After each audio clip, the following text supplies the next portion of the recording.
السلام علیکم ویورز، ہمارے چینل پر خوش آمدید۔ جو جیسا نظر آتا ہے وہ ویسا نہیں ہوتا، یہ بات بالکل سچ ہے۔ مگر بعض اوقات ایسا ہوتا ہے کہ جیسا ہم دیکھ رہے ہوتے ہیں اور جو ہم سمجھ رہے ہوتے ہیں وہ بھی نظروں کا دھوکا ہوتا ہے اور ہمیں جان بوجھ کر غلط دکھایا جا رہا ہوتا ہے۔ ان باتوں کا اندازہ مجھے سسرال جانے کے بعد ہوا۔ اگر میں یہ کہوں کہ سسرال جانے کے بعد میں نے اپنی زندگی کا سب سے بڑا سبق سیکھا تو اس میں کوئی بھی غلط بات نہیں تھی۔ میں ایسی لڑکی تھی جو ہر کسی پر اعتبار کر لیتی تھی۔ اگر کوئی میرے سامنے آنسو بہاتا تھا تو میں اس کے دکھ درد میں شریک ہو جاتی تھی۔ اس کے منہ سے نکلنے والی ہر بات مجھے سچ لگتی تھی۔ میں ہمیشہ ہی کہانی کا صرف ایک پہلو دیکھتی تھی، کبھی بھی میں نے کہانی کو پرکھ کر نہیں دیکھا تھا۔ شاید یہی میری سب سے بڑی نادانی تھی۔ ہر انسان مجھے سچا لگتا تھا اور ہر آنسو بہانے والا مجھے مظلوم لگتا تھا۔ حالانکہ اکثر ہی میری امی مجھے ڈانٹتی تھی اور مجھے کہتی تھی کہ لوگوں کی باتوں پر منہ اٹھا کر یقین مت کر لیا کرو، اپنے دماغ کو تھوڑا سا استعمال کیا کرو اور سوچا کرو کہ اگر کوئی شخص ڈھنڈورا پیٹ رہا ہے کہ میرے ساتھ زیادتی ہوئی ہے تو ایسا بھی تو ہو سکتا ہے کہ وہ جھوٹ بول رہا ہو اور وہ لوگوں کی توجہ حاصل کرنے کے لیے یہ سب کچھ کر رہا ہو۔ تم یوں منہ اٹھا کر ہر کسی کی بات پر یقین مت کر لیا کرو۔ میں نے امی کی بات کبھی بھی غور سے نہیں سنی تھی۔ ہر بار ہی میں امی کی بات ایک کان سے سن کر دوسرے کان سے نکال دیتی تھی۔ اپنی کسی نادانیوں کی وجہ سے مجھے اپنی زندگی میں بہت سے نقصانات اٹھانے پڑے تھے۔ سب سے پہلا نقصان تو میں نے اپنی محبت کو کھو کر اٹھایا تھا۔ 10ویں جماعت میں تھی جب گھر والوں نے میرا رشتہ میرے کزن سے طے کر دیا تھا۔ وہ میرے تایا جان کا بیٹا تھا اور آرمی میں ہوتا تھا، چونکہ گھر کا ہی لڑکا تھا، اس لیے میری اس کے ساتھ اچھی بات چیت تھی۔ پھر جب ہمارا آپس میں رشتہ بدلا تو یہ بات چیت تھوڑی بہت کم ہو گئی، لیکن اب اس بات چیت کی جگہ محبت نے لے لی تھی۔ مجھے اس سے بہت زیادہ محبت تھی۔ میں اسی کو اپنا سب کچھ مان بیٹھی تھی۔ دن رات میں اسی کے بارے میں سوچتی اور مستقبل کے سپنے بنتی تھی، لیکن میں نہیں جانتی تھی کہ میرے یہ سپنے بہت جلد چکنا چور ہونے والے ہیں اور اس سب کے پیچھے بھی صرف اور صرف میری نادانی ہوگی، چونکہ وہ آرمی میں ایک اچھے عہدے پر پہنچ گیا تھا۔ اس وجہ سے خاندان کے اور بھی بہت سارے لوگ ایسے تھے جو اس پر نظر رکھے ہوئے تھے۔ بہت سی عورتیں ایسی تھیں جو اپنی بیٹیاں اسے دینا چاہتی تھیں، لیکن جب انہیں یہ پتہ چلتا تھا کہ شکور نے اپنی بیٹی سے پہلے ہی اسے دے رکھی ہے تو وہ ہاتھ ملتی رہ جاتی۔ میری خالہ جان نے تو یہ بھی حد پار کر دی تھی کہ انہوں نے مجھ پر جادو کروا دیا تھا۔ اتنا عرصہ میری طبیعت خراب رہی اور جب حساب کروایا تو پتہ لگا کہ یہ سب خالہ نے کیا ہے۔ امی کو بہت دکھ ہوا، مگر میں اس بات پر یقین کرنے کے لیے تیار ہی نہیں تھی، کیونکہ خالہ مجھے بچپن سے ہی بہت پیار کرتی تھی اور ان کی زبان مجھے بیٹا بیٹا کہتے نہ تھکتی تھی۔ اس لیے میں یہ یقین ہی نہیں کر سکتی تھی کہ خالہ میرے ساتھ اس قسم کی زیادتی کر سکتی ہیں۔ مگر پھر ایک دن ایسا واقعہ رونما ہوا جسے میں کبھی بھی نہیں بھول سکتی۔ اس دن میں اپنے گھر پر اکیلی ہی موجود تھی کہ اچانک ہی خالہ میرے گھر چلی آئیں۔ موسم بہت خراب تھا، باہر تیز بارش ہو رہی تھی۔ دراصل امی صبح کے وقت دوسرے گاؤں میں گئی تھی۔ کسی کو بھی پتہ نہیں تھا کہ یوں اچانک بارش ہو جائے گی۔ اسی وجہ سے سب اپنے اپنے کام دھندوں پر پھنس گئے تھے اور بارش کے رکنے کا انتظار کر رہے تھے۔ دوسری طرف امی نے بھی مجھے پیغام بھجوا دیا کہ گھر کی کنڈی لگا کر رکھنا اور کسی کو بھی گھر میں داخل نہ ہونے دینا۔ لیکن جب مجھے پتہ چلا کہ خالہ آئی ہیں تو میں نے جلدی سے دروازہ کھول دیا، حالانکہ امی نے مجھے منع کیا تھا کہ کتنا بھی قریبی رشتہ دار کیوں نہ ہو تم نے دروازہ نہیں کھولنا، بس یہ بتا دینا کہ امی گھر پر موجود نہیں ہے۔ خالہ کی آواز سن کر میں نے سوچا کہ کم از کم امی کبھی بھی خالہ کو گھر میں داخل ہونے سے منع نہیں کریں گی۔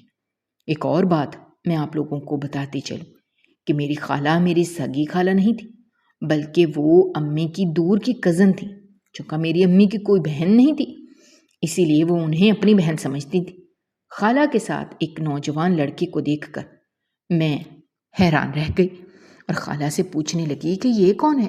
خالہ نے میرے ماتھے پر پیار دیا اور مجھے کہنے لگی، ارے یہ میرا اپنا ہی بچہ ہے، تم بس جلدی سے اسے بیٹھک میں لے چلو۔ خالہ کی بات سن کر میں پریشان ہو گئی، کیونکہ ہمارے گھر میں جتنے بھی مہمان آتے تھے ان میں سے مرد حضرات کو مرد ہی بیٹھک میں بٹھاتے تھے۔ ہم عورتوں کا کام صرف گھر کے اندر کے نظام کو دیکھنا تھا۔ اسی وجہ سے جب خالہ نے مجھے کہا تو میں پریشان ہو گئی۔ میں نے خالہ کو کہا کہ امی غصہ ہو جائیں گی، انہوں نے مجھے منع کیا تھا کہ میں کسی کو بھی گھر میں داخل ہونے کی اجازت نہ دوں۔ میں نے اس وجہ سے دروازہ کھول دیا کہ آپ اکیلی ہوں گی۔ مجھے نہیں پتا تھا کہ یہ لڑکا آپ کے ساتھ ہوگا۔ اس لڑکے کے سامنے ہی میں خالہ سے یہ سب کہنے لگی۔ میری بات سن کر وہ لڑکا تلملا گیا اور انتہائی غصے سے کہنے لگا، دیکھ لیا آنٹی، میں آپ کو پہلے ہی کہہ رہا تھا کہ میں نے ان جاہل لوگوں میں نہیں جانا، یہ لوگ پتہ نہیں اپنے آپ کو کیا سمجھتے ہیں۔ اس کی بات سن کر مجھے بھی غصہ آ گیا۔ میں سمجھ نہیں پا رہی تھی کہ وہ ہم لوگوں کو جاہل کس بنیاد پر کہہ رہا ہے۔ کافی دیر تک ہم لوگوں میں بحث چلتی رہی۔ اب بارش بہت تیز ہو چکی تھی، چونکہ ہم سب لوگ باہر ہی کھڑے تھے، جس کی وجہ سے اچھے خاصے بھیگ گئے تھے۔ ہم سب لوگ لڑائی میں اتنے مصروف ہو گئے تھے کہ بارش کا پتہ ہی نہیں چلا۔ تھوڑی دیر بعد خالہ نے میرا بازو پکڑا اور مجھے سمجھاتے ہوئے کہنے لگیں، چلو بیٹا، صرف آخری بار میری بات مان لو، میں بھی تو تمہاری ماں کے جیسی ہوں، میں کبھی بھی تمہارے ساتھ غلط نہیں سوچ سکتی، یہ اپنے ہی گھر کا بچہ ہے، مجھے یقین ہے تمہاری امی کو اس کی موجودگی سے فرق نہیں پڑے گا۔ خالہ کی بات سن کر میں شش و پنج میں مبتلا ہو گئی۔ مجھے سمجھ نہیں آ رہا تھا کہ میں کس کی بات مانوں، امی کی بات سنوں یا پھر خالہ کی بات مان لوں۔ اس وقت چونکہ امی میرے پاس موجود نہیں تھی اور خالہ بھی کافی اصرار کر رہی تھی، اسی وجہ سے میں نے خالہ کی بات ماننے کا فیصلہ کیا، لیکن میں نہیں جانتی تھی کہ یہ فیصلہ مجھے کتنا مہنگا پڑے گا۔ اس لڑکے کو میں کمرے کے اندر تو لے کر چلی گئی، لیکن اس نے مجھے وہیں پر کھڑا کر لیا اور مجھ سے ادھر ادھر کی باتیں کرنے لگا۔ میں اس سے اپنی جان چھڑوانے کی کوشش کر رہی تھی، لیکن وہ مجھے باتوں میں الجھاتا چلا جا رہا تھا۔ اچانک ہی اس کے موبائل کی بجی۔ میں حیرانگی سے اس کے چہرے کی طرف دیکھ رہی تھی اور سوچ رہی تھی کہ یہ انسان آخر کہنا کیا چاہ رہا ہے، کیونکہ اس کی ساری باتیں میرے سر کے اوپر سے گزر رہی تھیں۔ بیل بجتے ہی وہ انسان تیزی سے کمرے کے دروازے کے سامنے جا کر کھڑا ہو گیا۔ اس نے یکدم ہی دروازہ بند کیا۔ اسے دروازہ بند کرتا دیکھ کر میں گھبرا گئی۔ اس سے پہلے کہ میں چلاتی، اس نے دوبارہ سے دروازہ کھول دیا، لیکن جب دروازہ کھلا اور سامنے کھڑی شخصیت کو میں نے دیکھا تو مجھے لگا کہ میرے قدموں کے نیچے سے زمین نکل گئی ہے۔ میں بالکل بھی توقع نہیں کر رہی تھی کہ میرا منگیتر اس وقت گھر واپس آ جائے گا اور مجھے اس حالت میں ایک اجنبی کے ساتھ دیکھ لے گا۔ وہ غیر یقینی سے میرے چہرے کی طرف دیکھنے لگا۔ اس کی غیر یقینی کو میں بھانپ چکی تھی اس سے پہلے کہ میں اسے صفائی پیش کرتی یا اسے کچھ کہتی۔ وہ تیزی سے وہاں سے ہٹ گیا۔ اسی وقت خالہ بھاگتے ہوئی وہاں پر آئی۔ پہلے انہوں نے ہماری طرف دیکھا، ہمیں دیکھ کر انہوں نے اپنے چہرے پر ہاتھ رکھ لیا۔ یوں لگ رہا تھا جیسے ہم دونوں کو ایک ساتھ دیکھ کر انہیں بہت حیرت ہو رہی ہو۔ خالہ کا انداز میں سمجھ نہیں پا رہی تھی۔ تھوڑی دیر بعد وہ بھاگتی ہوئی میرے منگیتر کے پیچھے گئی اور اس سے کہنے لگی، ارے بیٹا، یہ اس نے کیا کر دیا؟ مجھے تو اس بارے میں کچھ بھی پتہ نہیں۔ ارے میں تو ابھی خود تھوڑی دیر پہلے اس گھر میں آئی تھی، میں نے دیکھا دروازہ کھلا ہوا تھا تو پریشانی سے گھر کے اندر داخل ہو گئی، مگر مجھے کیا پتا تھا یہ یوں ہمارا منہ کالا کر دے گی۔ خالہ کی بات سن کر مجھے لگا کہ ساتوں آسمان میرے سر کے اوپر آ کر گر گئے ہوں۔ مجھے بالکل بھی امید نہیں تھی کہ جس خالہ کو میں اپنی جان سے بھی زیادہ عزیز سمجھتی تھی وہ مجھے اس طرح سے دھوکہ دے دے گی۔ بیچ بازار میں وہ میرے سر سے میری عزت کی چادر کھینچ دے گی اور مجھے میرے ہی سب سے عزیز شخص کی نظروں میں رسوا کر دے گی۔ میرا دل کر رہا تھا کہ زمین پھٹے اور میں اس میں سما جاؤں۔ میری آنکھوں سے آنسو جاری ہو گئے تھے۔ مجھے ایک لمحے کے لیے بھی صبر نہیں آ رہا تھا۔ میں نے ایک نظر اپنے قریب کھڑے اس اجنبی لڑکے کو دیکھا۔ مجھے امید تھی کہ شاید وہ میرا ساتھ دے دے گا۔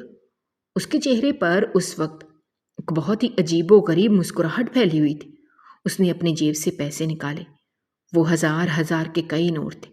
وہ پیسے اس نے میری نظروں کے سامنے لہرائے اور مجھے کہنے لگا، تمہارے ساتھ جو کچھ بھی ہوا ہے وہ ان کی وجہ سے ہوا ہے، تم دیکھ لو ان میں کتنی زیادہ طاقت ہے۔ یہ کہہ کر وہ خبیث انداز میں ہنستا ہوا تیزی سے گھر سے باہر نکل گیا۔ مجھے تو یہ بھی نہیں پتا تھا کہ یہ شخص کون ہے، کہاں سے آیا۔ یہ شخص میرے لیے بالکل اجنبی تھا۔ میں اپنی صفائی میں کچھ بھی نہیں کہہ سکتی تھی۔ جب میں کمرے کے اندر گئی تو خالہ میرے منگیتر کے قریب ہی بیٹھی ہوئی تھی اور اسے سمجھاتی چلی جا رہی تھی کہ کوئی بات نہیں بیٹا، ایک آدمی کے دھوکے سے انسان اپنی زندگی تو ختم نہیں کرتا۔ کیا ہوا جو اس عورت نے تمہیں دھوکہ دے دیا؟ مجھے یقین ہے کہ اللہ تعالیٰ میرے بیٹے کا بہت ہی اچھا نصیب کرے گا اور اس کے نصیب میں ایک بہت اچھی لڑکی لکھے گا۔ اگر تم کہو تو میں تمہارے لیے اپنی بیٹی سے بات کروں، مجھے یقین ہے اسے یہ رشتہ قبول ہوگا۔ جب خالہ کے منہ سے میں نے یہ الفاظ سنے تو مجھے اپنی امی کی بات یاد آ گئی، جو مجھے اکثر کہتی تھی کہ اس عورت کے ساتھ اتنا زیادہ فری مت ہوا کرو اور نہ ہی اس عورت کو اپنے دل کی باتیں بتایا کرو۔ یہ عورت آستین کا سانپ ہے۔ میری زندگی میں اس نے مجھے ایک لمحے کے لیے چین نصیب نہیں ہونے دیا، اور اب مجھے ڈر ہے کہ یہ کہیں تمہارا گھر نہ خراب کر دے۔ تب امی کی باتیں سن کر میں چڑ جاتی تھی اور انہیں کہتی تھی کہ آپ کیسی اپنی بہن پر اتنا بڑا الزام لگا سکتی ہیں؟ آپ کی بہن آپ سے بہت محبت کرتی ہے، ہمارا بھی وہ بہت خیال رکھتی ہیں، اس کے باوجود بھی آپ انہیں آستین کا سانپ کہہ رہی ہیں۔ میری امی میری باتیں سن کر خاموش ہو جاتی تھی اور مجھے کہتی تھی، بیٹا جب تک تمہیں ٹھوکر نہیں لگے گی نا تب تک تمہیں اپنی ماں کی باتیں سمجھ نہیں آئیں گی۔ اور اب مجھے سب کچھ سمجھ آ گیا تھا، لیکن اب میرے ہاتھ میں کچھ بھی نہیں بچا تھا۔ میں تیزی سے اپنے منگیتر کے پاس گئی اور اس کے قدموں میں بیٹھ کر رونے لگی۔ اس نے یکدم ہی اپنے پاؤں پیچھے ہٹائے اور نفرت سے میری طرف دیکھتے ہوئے کہنے لگا، میں نے تمہاری ایک بھی بات نہیں سننی، کیونکہ وہ سب دیکھ کر مجھے اندازہ ہو گیا ہے کہ تم کس قدر گھٹیا عورت ہو۔ اس کے منہ سے اپنے لیے اس طرح کے الفاظ مجھے بہت تکلیف ہو رہی تھی۔ میرا دل خون کے آنسو رو رہا تھا۔ میں نے خالہ کے ہاتھ پکڑے اور ان کی منتیں کرتے ہوئے کہنے لگی، خالہ آپ اسے بتائیں نا کہ جو کچھ بھی اس نے دیکھا ہے وہ سب نظروں کا دھوکہ ہے۔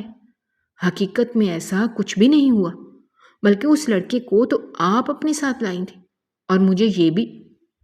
خالہ نے بیچ میں ہی میری بات کاٹی اور انتہائی نفرت سے کہنے لگی، اے لڑکی، مجھ پر الزام نہ لگاؤ، مجھے تمہارے کالے کرتوتوں کے بارے میں بالکل بھی نہیں پتا۔ میں تو اپنے بیٹے کے ساتھ گھر کے اندر داخل ہوئی تھی، مجھے تو پتا چلا کہ تم یہ گل کھلا چکی ہو۔ میں زمین پر بیٹھ گئی اور اپنا سر پیٹنے لگی۔ یہ سب دیکھ کر خالہ انتہائی نفرت سے کہنے لگی، اپنے یہ ڈرامے بند کرو، اچھی طرح سے جانتی ہوں تم کتنی جھوٹی لڑکی ہو۔ اب میرے بیٹے کو تم پر یقین نہیں رہا، اور اگر اب یہ تم پر دوبارہ یقین کر لے تو میں سمجھوں گی کہ اس بغیرت انسان کو کوئی بھی غیرت نہیں۔ اس کی بات سن کر میرے منگیتر نے بے ساختہ ان کے چہرے کی طرف دیکھا۔ وہ کچھ بھی نہ بولا اور خاموشی سے گھر سے باہر نکل گیا۔ اس دوران خالہ بھی اپنے گھر چلی گئی۔ خالہ نے مجھ سے نظریں نہیں ملائی تھیں، وہ مجھ سے نظریں ملاتی بھی کیسے؟ رات تک میں وہیں بیٹھی اور پھوٹ پھوٹ کر روتی رہی۔ جب میری امی گھر واپس آئیں تو انہوں نے میری یہ حالت دیکھی تو وہ پریشان ہو گئی۔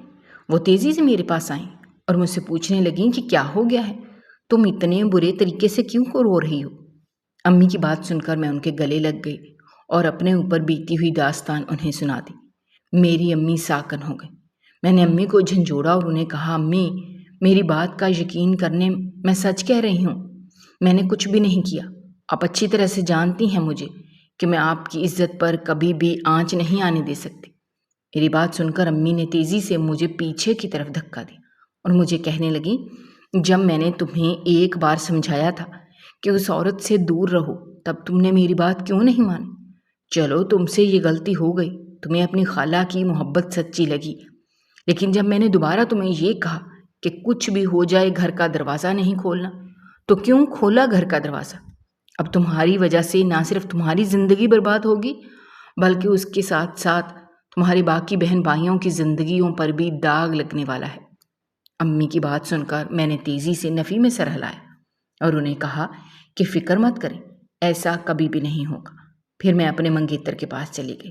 میں نے اسے کہا، مجھ پر یہ احسان کر دو، یہ بات تم کسی کو بھی نہ بتانا، بس خاموشی سے مجھ سے منگنی توڑ دینا۔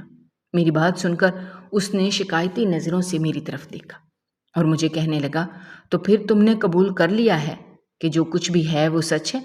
میں نے اپنی گردن جھکا دی اور اسے کہا، میں اب تمہیں اپنی صفائی میں ایک لفظ بھی نہیں کہوں گی، کیونکہ اگر تمہیں مجھ پر یقین ہوتا تو تم مجھے پہلے ہی تھام لیتے اور خالہ کے سامنے کبھی بھی رسوا نہ کرتے۔ اس نے منہ موڑ لیا اور کہا کہ جو کچھ میں نے دیکھا اس کے بعد یقین کرنا مشکل ہی نہیں، ناممکن ہے۔ لیکن تم فکر مت کرو، میں اس بارے میں کسی کو بھی نہیں بتاؤں گا۔ یہ میری اس کے ساتھ آخری گفتگو تھی۔ اس کے بعد میری اس سے کبھی بھی دوبارہ بات نہیں ہو سکی اور مجھے یقین تھا کہ اب کبھی میں اس سے مل بھی نہیں پاؤں گی۔ اگلے دن جب میرے منگیتر نے اس منگنی سے انکار کیا تو سارے گھر میں ایک طوفان آ گیا۔ مجھے ڈر تھا کہ خالہ آ کر سب کو میری حقیقت بتا دیں گی، لیکن خالہ نے ایسا نہیں کیا۔ مجھے نہیں پتا کہ وہ کیسے چپ رہ گئی، اور جہاں تک میرا سوال تھا تو میری زندگی تو برباد ہو ہی گئی تھی۔ کافی عرصے تک میں یوں ہی روتی پیٹتی رہی اور اپنے آپ کو برا بھلا کہتی رہی۔ مجھے اپنے آپ سے بہت زیادہ نفرت محسوس ہو رہی تھی۔ یہ سب کچھ میری وجہ سے ہی ہوا تھا۔ اگر میں اس دن نادانی نہ کرتی اور ہوش سے کام لیتی تو شاید آج میں مختلف حالات میں ہوتی، مگر میں نے اپنے ہاتھوں سے اپنی زندگی برباد کر دی۔ دن تیزی سے گزرتے جا رہے تھے۔ یہ معاملہ اندر ہی اندر دب گیا تھا۔ تھوڑے ہی عرصے بعد مجھے پتہ چلا کہ میرے منگیتر نے خالہ کی بیٹی کے گھر میں رشتہ بھجوا دیا ہے۔ یہ بات سن کر مجھے بہت دکھ ہوا تھا۔ میں سوچ بھی نہیں سکتی تھی کہ وہ اتنا جلدی آگے بڑھ جائے گا۔ جہاں تک مجھے لگتا تھا کہ وہ مجھ سے بہت محبت کرتا ہے، اور ابھی بھی میرے دل میں یہ بات تھی کہ وہ کبھی نہ کبھی لوٹ کر ضرور آئے گا اور مجھے کبھی بھی ظالم دنیا میں اکیلا نہیں چھوڑے گا۔ مگر نہ صرف اس نے مجھے اکیلا چھوڑ دیا تھا، بلکہ اس کے ساتھ ساتھ اس نے مجھے اس گھر میں رہنے کے قابل بھی نہیں چھوڑا تھا۔ وہ باتوں باتوں میں ہی مجھے تانے دے دیتا تھا۔ گھر والے اس کی باتیں سن کر حیران ہو جاتے تھے۔ اس کی ماں اسے ڈانٹتی تھی۔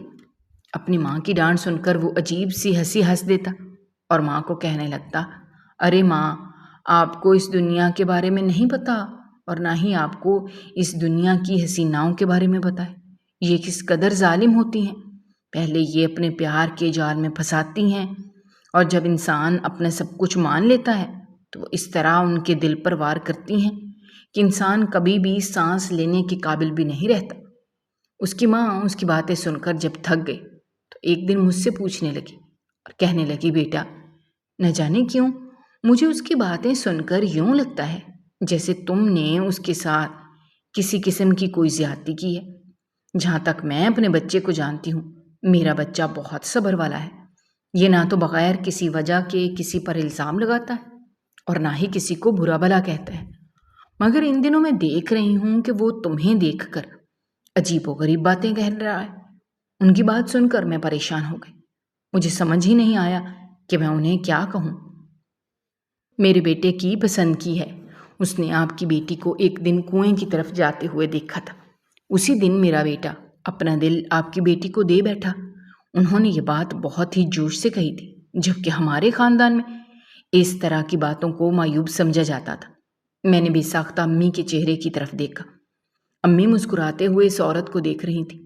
امی کو مسکراتا دیکھ کر مجھے حیرت ہوئی، کیونکہ میں تو سوچ رہی تھی کہ ابھی امی تھوڑی دیر بعد انہیں ٹوک دیں گی اور انہیں کہیں گی کہ ہمارے ہاں اس طرح کی باتیں نہیں کی جاتی، مگر ایسا کچھ بھی نہیں ہوا۔ امی نے نہ صرف ان کی بہت زیادہ عزت کی، بلکہ ان کے جانے کے بعد مجھے بھی سمجھاتے ہوئے کہنے لگی کہ تم خود کو خوش قسمت تصور کر لو، کیونکہ یہ شادی اس لڑکے کی پسند سے ہو رہی ہے۔ اس لڑکے نے باقی لڑکوں کی طرح تم سے بات کرنے کی کوشش نہیں کی اور نہ ہی تمہیں گمراہ کرنے کی کوشش کی، اور اس طرح کے لوگ بہت ہی خوش نصیب انسانوں کو ملتے ہیں۔ تم خود کو خوش نصیب تصور کرنا شروع کر دو، کیونکہ مجھے یقین ہے تمہارا شوہر تم سے بہت محبت کرے گا اور تمہارا بہت خیال رکھے گا۔ امی یہ بات بہت ہی مان سے کہہ رہی تھی۔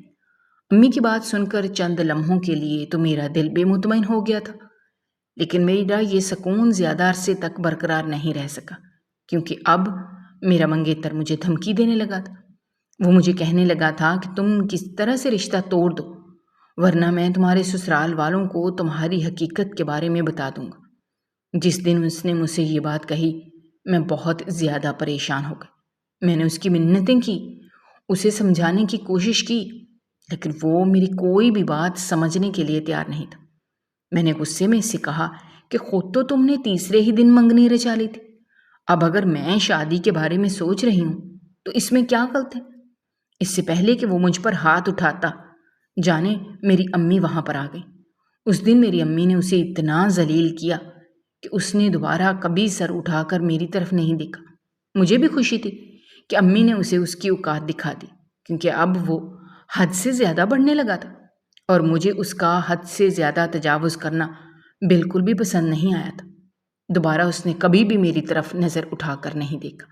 خیر، اب وہ ویسے بھی میرے دل سے اتر گیا تھا، کیونکہ پہلے تو اس نے مجھ پر یقین ہی نہیں کیا تھا، اور اب دوبارہ سے وہ میری زندگی عذاب بنانے کے چکروں میں تلا ہوا تھا۔ ایک بات کا تو مجھے اندازہ ہو گیا تھا کہ یہ ایسا انسان ہے جو نہ تو خود خوش رہ سکتا ہے اور نہ ہی دوسروں کو خوش دیکھ سکتا ہے۔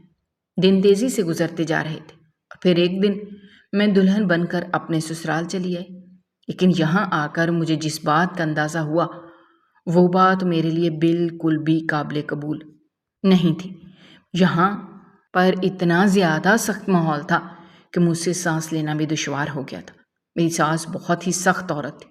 وہ نہ تو مجھے اپنے شوہر کے ساتھ بیٹھنے دیتی تھی اور نہ ہی اپنے شوہر کے ساتھ باتیں کرنے دیتی تھی۔ جب بھی میں اپنے شوہر کے ساتھ چند لمحوں کے لیے بیٹھ جاتی، وہ فوراً ہی وہاں پر آ جاتی اور انتہائی نفرت سے کہتی، یہ تم نے کیا فحاشی پھیلائی ہوئی ہے؟ یہ کسی فلم کا سین چل رہا ہے کیا؟ یہ حقیقی زندگی ہے، ایک دوسرے سے الگ ہو کر بیٹھا کرو۔ میرے گھر میں جوان بیٹیاں بھی ہیں، اگر وہ یہ سب دیکھیں گی تو ان کے ذہن پر برا اثر پڑے گا۔ میں نہیں چاہتی کہ وہ کچھ غلط سوچیں، ان کے ذہن بہت معصوم اور پاک ہیں۔ میں چاہتی ہوں کہ ان کے ذہن پاک ہی رہیں۔ اگر تم لوگ کنٹرول نہیں کر سکتے تو کمرے سے باہر نہ نکلا کرو۔ ان کی باتیں سن کر میں بہت زیادہ شرمندہ ہو جاتی تھی۔ میں اپنے شوہر کی طرف دیکھتی تو وہ مجھے آنکھوں ہی آنکھوں میں خاموش رہنے کا اشارہ کرتا اور مجھے تسلی دے دیتا کہ کوئی بات نہیں، امی کی تو یہ سب کہنے کی عادت ہے، تم امی کی باتوں کو دل پر نہ لیا کرو۔ لیکن اب ان کی امی کی باتیں حد سے بڑھتی چلی جا رہی تھیں۔ اب وہ میری چھوٹی چھوٹی باتوں پر طنز کرنے لگیں تھیں۔ ایک دن میں اپنے شوہر کے لیے تیار ہوئی، کیونکہ اس دن اس کی سالگرہ تھی۔ ویسے تو گاؤں میں سالگرہ منانے کا کوئی رواج ہی نہیں تھا، مگر میں چاہ رہی تھی کہ اپنے شوہر کو صرف وش ہی کر دوں۔ اس وجہ سے میں اچھا سا تیار ہوئی تھی اور اپنے شوہر کے لیے اس کی پسند کا کھانا بنایا تھا۔ اب میں بے صبری سے اس کی واپسی کا انتظار کر رہی تھی۔ میرے ساتھ کافی دیر سے مجھے گھور رہی تھی، لیکن وہ اپنے منہ سے ایک لفظ بھی ادا نہیں کر رہی تھی۔ مجھے یوں لگ رہا تھا شاید اسے اس طرح دیکھنے کی عادت ہے، اسی وجہ سے وہ بس دیکھ رہی ہے۔ میں اس بات پر بھی خوش تھی کہ شکر ہے یہ مجھے کچھ کہہ نہیں رہی۔ ابھی میں باہر جا کر اپنے شوہر کو دیکھ کر واپس آئی کہ میری ساس انتہائی تلخ لہجے میں کہنے لگی، مجھے کم از کم تم سے اس چیز کی بالکل بھی امید نہیں تھی۔ اپنی ساس کی بات سن کر میں نے بے ساختہ ان کے چہرے کی طرف دیکھا اور ان سے پوچھنے لگی کہ امی، آپ کس بارے میں بات کر رہی ہیں؟ خبردار جو تم نے مجھے امی کہا، میں تمہاری امی نہیں ہوں۔ میری بیٹیاں تم جیسی نہیں ہیں۔ میری بیٹیاں بہت پاک ہیں، وہ بہت پردے والی ہیں۔ وہ تمہاری طرح باہر جا کر پرائے مردوں کو اپنا دیدار نہیں کرواتی۔ ان کی بات سن کر مجھے لگا کہ ساتوں آسمان میرے سر کے اوپر آ کر گر گئے ہوں۔ وہ کھلم کھلا مجھ پر الزام لگا رہی تھی اور میں یہ کسی بھی صورت برداشت نہیں کر سکتی تھی۔ اس سے پہلے کہ میں اپنی صفائی میں کچھ کہتی، انہوں نے جلدی سے اپنی بیٹی کو آواز دی۔ ان کی بیٹی تیزی سے کمرے سے باہر نکل آئی۔ میں نے دیکھا کہ وہ اس وقت ایک کالی چادر میں خود کو چھپائے ہوئے کھڑی تھی۔ اس کا معصوم چمکتا ہوا چہرہ اس وقت بہت ہی پیارا لگ رہا تھا۔ بلا شبہ وہ بہت پاک تھی اور حسن کا مجسمہ تھی۔ وہ ایک گڑیا جیسی تھی کہ جسے ہاتھ لگاؤ گے تو میلی ہو جائے گی۔ انہوں نے اپنی بیٹی کی طرف اشارہ کیا اور کہنے لگے، اس کو دیکھو اور اپنی حالت ایک بار شیشے میں جا کر دیکھو۔ تم دونوں میں زمین آسمان کا فرق ہے۔ یہ اندر بیٹھی قرآن پاک کی تلاوت کر رہی ہے اور اپنے اللہ کو راضی کر رہی ہے، جبکہ تم باہر جا کر اپنے حسن کے دیدار کرواتی پھر رہی ہو۔ ارے کچھ تو خدا کا خوف کر جاؤ، آخرت میں تم نے خدا کو منہ دکھانا ہے، کس منہ سے تم اس دنیا سے رخصت ہوگی؟ اپنے لیے کچھ تو نیک مال اکٹھے کر لو۔ میری ساس شروع ہو گئی اور مجھے باتیں سنانے لگی۔ ان کی باتیں سن کر محلے کی عورتیں بھی اپنی دیواروں پر کھڑی ہو گئی اور میری حالت دیکھنے لگی۔ میرا بس نہیں چل رہا تھا کہ زمین پھٹے اور میں اس زمین کے اندر سما جاؤں۔ جو اس قدر ذلت کا احساس مجھے زندگی میں پہلی بار ہو رہا تھا۔ تھوڑی ہی دیر بعد میرا شوہر گھر کے اندر داخل ہو گیا۔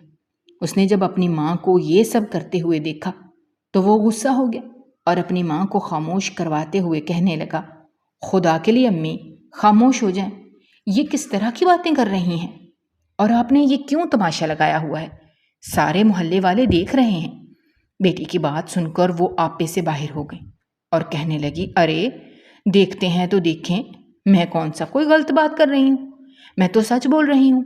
یہ کہہ کر وہ تیزی سے اٹھی اور کمرے کے اندر چلی گئی، جبکہ میں وہیں زمین پر بیٹھ کر پھوٹ پھوٹ کر رونے لگی۔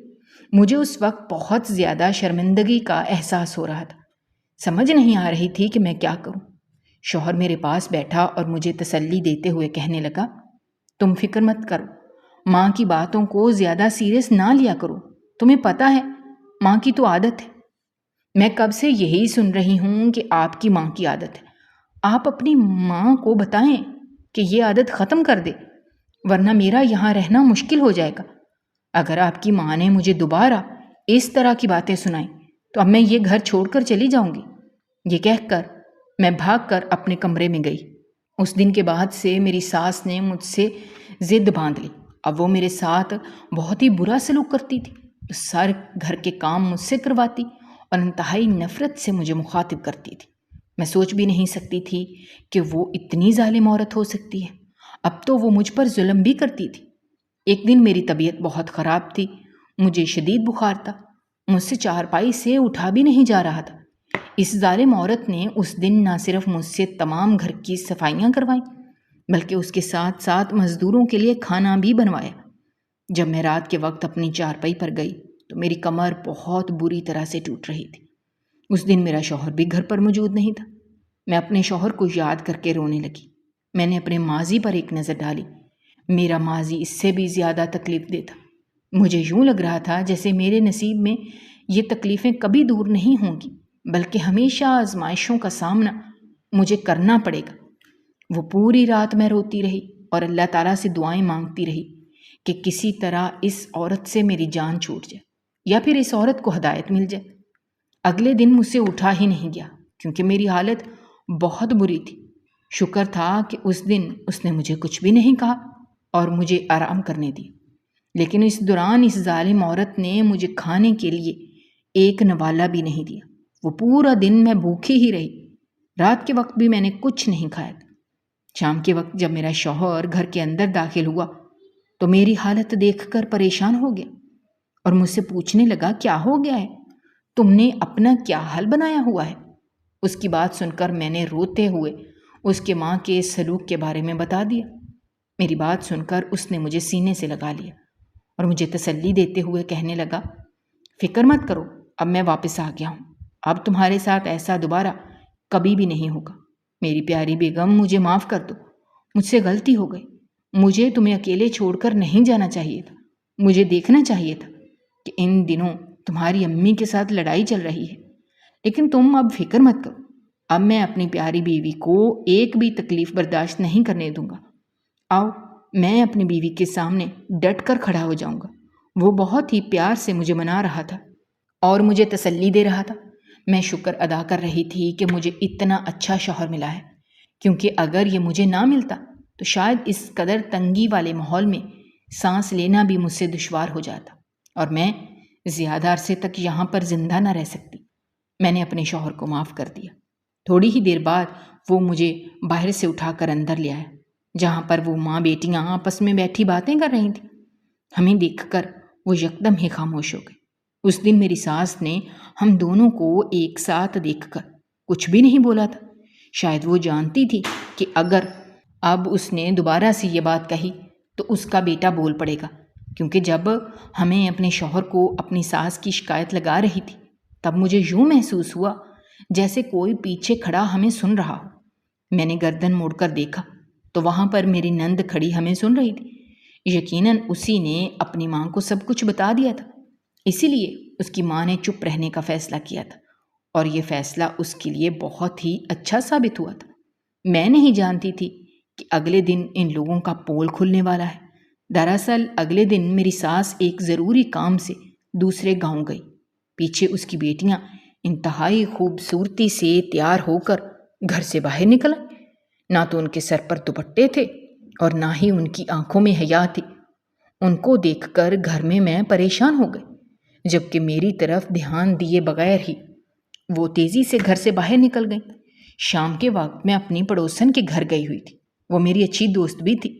میں جب اسے اپنے نندوں کے بارے میں بتایا تو وہ مجھے کہنے لگی، ارے یہ تم کیسی باتیں کر رہی ہو، ایسا تو ممکن ہی نہیں ہو سکتا۔ ان لڑکیوں کو تو آج تک کسی نے بھی نہیں دیکھا، میں نے تو خود آج تک اس کی بیٹیوں کو نہیں دیکھا، وہ اپنی بیٹیوں کو اتنا چھپا کر رکھتی ہے۔ اس کی باتیں سن کر میں مزید حیران ہوئی۔ جب میں گھر واپس آئی تو میں نے دیکھا کہ بیگ باہر چارپائی پر پڑے ہوئے تھے۔ یقیناً وہ گھر لوٹ چکی تھیں۔ جیسے ہی میں ان کے کمرے میں گئی تو انزد کا منظر دیکھ کر مجھے لگا کہ ساتوں آسمان میرے سر کے اوپر آ کر گر گئے ہوں۔ چند لمحوں کے لیے تو مجھے یقین ہی نہیں آیا، میری سب سے بڑی نند وہاں ایک مرد کے ساتھ موجود تھی۔ مجھے وہاں پر دیکھ کر وہ بوکھلا گئی اور مجھے کہنے لگی، تم تو اپنی ماں کے گھر جا رہی تھی۔ دراصل میں نے رات کو اپنی ساس کو یہی بتایا تھا کہ اگلے دن میں اپنی ماں کے گھر جاؤں گی۔ اسی وجہ سے انہوں نے پلان بنایا تھا کہ میری ساس گاؤں چلی جائے گی جبکہ وہ دونوں بہنیں گھر پر ہی رہیں گی۔ ان کی بدقسمتی اسی وقت کہ ان کا بھائی گھر پر آ گیا۔ ان بہنوں کے ساتھ دھوکا ہو گیا تھا کیونکہ انہیں یہی لگ رہا تھا کہ بھائی بھی شہر سے باہر گیا ہوا ہے۔ اس بار میں نے ان کے بھائی سے کچھ بھی نہیں کہا۔ جب بھائی نے اپنی بہن کو اس مرد کے ساتھ اکیلے کمرے میں دیکھا تو وہ تیزی سے اس کی طرف بڑھا تاکہ اس پر ہاتھ اٹھا سکے، لیکن میں نے اسے پیچھے کر لیا کیونکہ اس سے پہلے بھی میرے ساتھ یہ سب کچھ ہو چکا تھا۔ میں جانتی تھی کہ وہ سب کچھ غلط فہمی کی بنیاد پر ہوا ہے، اس لیے میں چاہ رہی تھی کہ اپنی نند کو صفائی کا ایک موقع دوں۔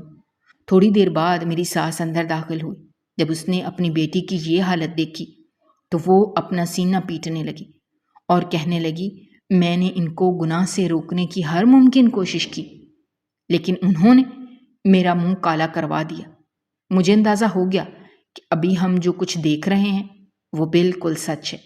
میں نے اپنے شوہر کو اپنی نند پر کسی بھی قسم کے تشدد کی اجازت نہیں دی، بلکہ اسی وقت مولوی کو بلا کر ان دونوں کا نکاح پڑھوا دیا۔ اور جہاں تک میری چھوٹی نند کا سوال تھا تو تھوڑے ہی دنوں کے بعد اس کی بھی شادی ہو گئی۔ میری ساس نے دوبارہ کبھی بھی مجھ پر اور میرے شوہر پر طنز نہیں کی اور نہ ہی اس نے دوبارہ کبھی میرے کردار پر کوئی بات کی۔ اگر آپ کو ہماری کہانیاں پسند آ رہی ہیں تو ہمارے چینل کو سبسکرائب کیجیے، ویڈیوز پر کمنٹ کیجیے اور شیئر کیجیے۔ شکریہ۔